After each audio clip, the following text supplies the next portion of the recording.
राधे राधे। मेरे प्यारे भाइयों बहनों माताओं व बंधुओं, संस्कार की बातें चैनल में आपका स्वागत है। बंधुओं, आज मैं आपको सुनाने जा रही हूँ दशा माता व्रत कथा और इस व्रत की सरल विधि क्या है और दशा माता व्रत का महत्व क्या है। बंधुओं, दशा माता का व्रत चैत्र मास के कृष्ण पक्ष की दशमी तिथि को किया जाता है। वैसे तो कुछ लोग इस व्रत को चैत्र मास के कृष्ण पक्ष की प्रतिपदा तिथि से शुरू करके दशमी तिथि तक करते हैं और कुछ लोग केवल दशमी तिथि को ही दशा माता के व्रत को करते हैं। बंधुओं, हिंदू धर्म में दशा माता की पूजा और व्रत का बहुत अधिक विधान है। कहा जाता है जो मनुष्य दशा माता व्रत को करते हैं उनकी दशा ठीक हो जाती है और उनके सभी कार्य अनुकूल होते चले जाते हैं। किंतु जब यह दशा माता प्रतिकूल होती हैं तब मनुष्य को बहुत परेशानियों का सामना करना पड़ता है। बंधुओं, इन्हीं परेशानियों से निजात पाने के लिए ही दशा माता का व्रत किया जाता है। बंधुओं, दशा माता का यह व्रत चैत्र कृष्ण पक्ष की दशमी तिथि को किया जाता है। सुहागिन महिलाएं यह व्रत अपने घर की दशा को सुधारने के लिए करती हैं। इस दिन कच्चे सूत का 10 तार का डोरा जिसमें 10 गांठ लगाई जाती हैं लेकर पीपल की पूजा की जाती है। इस डोरे का पूजन करने के बाद कथा सुनी जाती है और उसके बाद डोरे को गले में बांधा जाता है। बंधुओं, दशा माता व्रत में एक ही प्रकार का अन्न एक समय ही खाया जाता है। भोजन में नमक नहीं खाया जाता। विशेष रूप से अन्न में गेहूं का ही प्रयोग किया जाता है। बंधुओं, यह व्रत जीवन भर किया जाता है और इसका उद्यापन नहीं होता है। बंधुओं, जो मनुष्य भी दशा माता के व्रत को करते हैं उन्हें किसी भी प्रकार की परेशानियों का सामना नहीं करना पड़ता।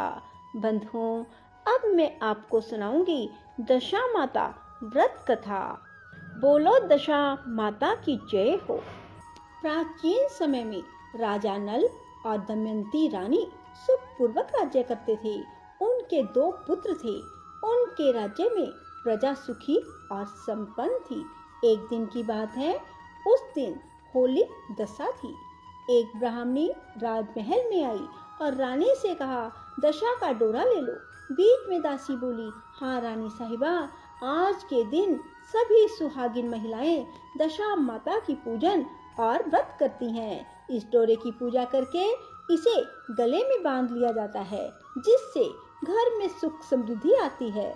अतः रानी ने ब्राह्मणी से डोरा ले लिया और विधि अनुसार पूजन करके उसे गले में धारण कर लिया। कुछ दिनों के बाद राजा नल ने दमयंती के गले में डोरा बंधा हुआ देखा। राजा ने पूछा, इतने सोने के गहने पहनने के बाद भी आपने यह डोरा क्यों पहना है?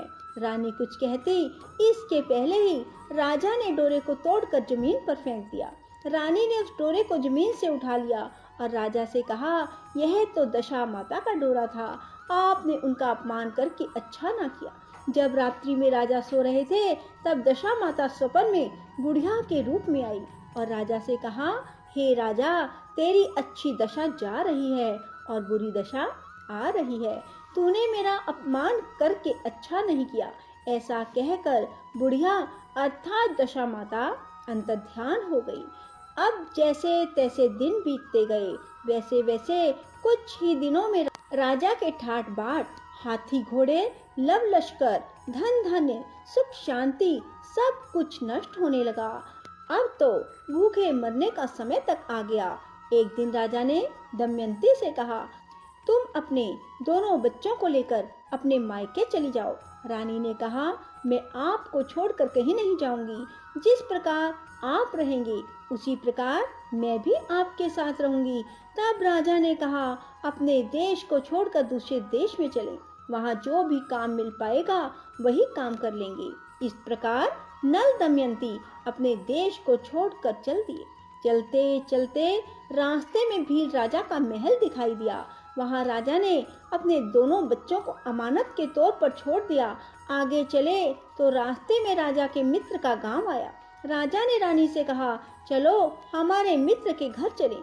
मित्र के घर पहुंचने पर उनका खूब आदर सत्कार हुआ और पकवान बनाकर भोजन कराया। मित्र ने अपने शयन कक्ष में सुलाया। उसी कमरे में मोर की आकृति की खूंटी पर मित्र की पत्नी का हीरो जड़ा हार टंगा हुआ था। मध्य रात्रि में रानी की नींद खुली तो उन्होंने देखा कि वह बेजान खूंटी हार को निगल रही है। यह देखकर रानी ने तुरंत राजा को जगाकर दिखाया और दोनों ने विचार किया कि सुबह होने पर मित्र के पूछने पर क्या जवाब देंगे, अतः यहाँ से इसी समय चले जाना चाहिए। राजा रानी दोनों रात्रि को ही वहां से चल दिए। सुबह होने पर मित्र की पत्नी ने खूंटी पर अपना हाथ देखा, हार वहां नहीं था।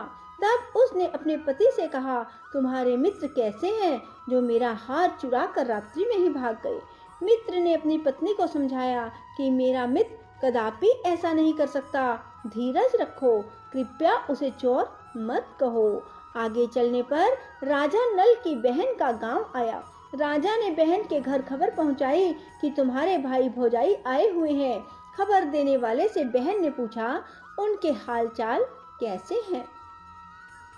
वह बोला, दोनों अकेले हैं, पैदल ही आए हैं तथा वे दुखी हाल में हैं। इतनी बात सुनकर बहन थाली में कांदा रोटी रखकर भैया भाभी से मिलने आई। राजा ने तो अपने हिस्से का खा लिया, परंतु रानी ने जमीन में गाड़ दिया। चलते चलते एक नदी मिली। राजा ने नदी में से मछलियां निकालकर रानी से कहा, तुम इन मछलियों को भूंजो, मैं गांव में से परोसा लेकर आता हूँ। गांव का नगर सेठ सभी लोगों को भोजन करा रहा था। राजा गांव में गया और परोसा लेकर वहां से चला तो रास्ते में चील ने झपट्टा मारा तो सारा भोजन नीचे गिर गया। राजा ने सोचा कि रानी विचार करेगी कि राजा तो भोजन करके आ गया और मेरे लिए कुछ भी नहीं लाया। उधर रानी मछलियां भूंजने लगी तो दुर्भाग्य से सभी मछलियां जीवित होकर नदी में चली गई। रानी उदास होकर सोचने लगी कि राजा पूछेंगे और सोचेंगे कि सारी मछलियां खुद खा गई। तब राजा आए तो मन ही मन समझ गए और वहां से आगे चल दिए। चलते चलते रानी के मायके का गांव आया। राजा ने कहा, तुम अपने मायके चली जाओ, वहां दासी का कोई भी काम कर लेना, मैं इसी गांव में कहीं नौकर हो जाऊंगा। इस प्रकार रानी महल में दासी का काम करने लगी और राजा तेली के घाने पर काम करने लगा। दोनों को काम करते बहुत दिन हो गए। जब होली दशा का दिन आया तब सभी रानियों ने सिर धोकर स्नान किया। दासी ने भी स्नान किया। दासी ने रानियों का सिर गूंथा तो राजमाता ने कहा, मैं भी तेरा सिर गूंथ दूं। ऐसा कहकर राजमाता जब दासी का सिर गूंथ रही थी तब उन्होंने दासी के सिर पर पद्म देखा। यह देखकर राजमाता की आंखें भर आई और उनकी आंखों से आंसू की बूंदें गिरी। आंसू जब दासी की पीठ पर गिरे तो दासी ने पूछा, आप क्यों रो रही हैं? राजमाता ने कहा, तेरे जैसी मेरी भी बेटी है जिसके सिर में भी पद्म था, तेरे सिर में भी पद्म है। यह देखकर मुझे उसकी याद आ गई। तब दासी ने कहा, मैं ही आपकी बेटी हूँ, दशा माता के कोप से मेरे बुरे दिन चल रहे हैं, इसलिए यहाँ चली आई। माता ने कहा, बेटी तूने यह बात हमसे क्यों छुपाई? दासी ने कहा, माँ मैं सब कुछ बता देती तो मेरे बुरे दिन नहीं कटते। आज मैं दशा माता का व्रत करूंगी तथा उनसे गलती की क्षमा याचना करूंगी। अब तो राजमाता ने बेटी से पूछा, हमारे जवाई राजा कहाँ हैं? बेटी बोली, वे इसी गांव में किसी तेली के घर काम कर रहे हैं। अब गांव में उसकी खोज कराई गई और उन्हें महल में लेकर आए। जमाई राजा को स्नान कराया, नए वस्त्र पहनाए और पकवान बनाकर उन्हें भोजन कराया गया। अब दशा माता के आशीर्वाद से राजा नल और दमयंती के अच्छे दिन लौट आए। कुछ दिन वहीं बिताने के बाद अपने राज्य जाने को कहा। दमयंती के पिता ने खूब सारा धन, लव लश्कर, हाथी घोड़े देकर बेटी जवाई को विदा किया। रास्ते में वही जगह आई जहां रानी ने मछलियों को भूना था और राजा के हाथ से चील के झपट्टा मारने से भोजन जमीन पर गिर पड़ा था। तब राजा ने कहा, तुमने सोचा होगा कि मैंने अकेले भोजन कर लिया होगा, परंतु चील ने झपट्टा मारकर उस भोजन को गिरा दिया था। अब रानी ने कहा, आपने सोचा होगा कि मैंने मछलियां भूनकर अकेले ही खा ली होंगी, परंतु वे तो जीवित होकर नदी में चली गई थी। चलते चलते अब राजा की बहन का गांव आया। राजा ने बहन के यहाँ खबर भेजी। खबर देने वाले से पूछा कि उनके हालचाल कैसे हैं। उसने बताया कि वे बहुत अच्छी दशा में हैं। उनके साथ हाथी, घोड़े, लव लश्कर हैं। यह सुनकर राजा की बहन मोतियों की थाल सजा कर लाई। तभी दमयंती ने धरती माता से प्रार्थना की और कहा, माँ, आज मेरी अमानत मुझे वापस दे दो। यह कहकर उस जगह को खोदा जहां कांदा रोटी गाड़ दिया था। खोदने पर रोटी तो सोने की और कांदा चांदी का हो गया। ये दोनों चीजें बहन की थाली में डाल दी और आगे चलने की तैयारी करने लगे। वहां से चलकर राजा अपने मित्र के घर पहुंचे। मित्र ने उनका पहले के समान ही खूब आदर सत्कार और सम्मान किया। रात्रि विश्राम के लिए उन्हें उसी शयन कक्ष में सुलाया। मोरनी वाली खूंटी के हार निगल जाने वाली बात से नींद नहीं आई। आधी रात के समय वही मोरनी वाली खूंटी हार उगलने लगी तो राजा ने अपने मित्र को जगाया और रानी ने मित्र की पत्नी को जगा कर दिखाया। आपका हार तो इसने निगल लिया था। आपने सोचा होगा कि हार हमने चुराया है। दूसरे दिन प्रातःकाल नित्य कर्म से निपटकर वहां से वे चल दिए। वे भील राजा के यहाँ पहुंचे और अपने पुत्रों को मांगा तो भील राजा ने देने से मना कर दिया। गांव के लोगों ने उन बच्चों को वापस दिलाया। नल दमयंती अपने बच्चों को लेकर अपनी राजधानी के निकट पहुंचे तो नगर वासियों ने लाम लश्कर के साथ उन्हें आते हुए देखा। सभी ने बहुत प्रसन्न होकर उनका स्वागत किया। गाजे बाजे के साथ उन्हें महल पहुंचाया। राजा का पहले जैसा ठाट बाट हो गया। राजा नल दमयंती पर दशा माता ने पहले कोप किया, ऐसी किसी पर मत करना, और बाद में जैसी कृपा की वैसे सब पर करना। बोलो दशा माता की जय हो। राधे राधे। जय श्री कृष्णा।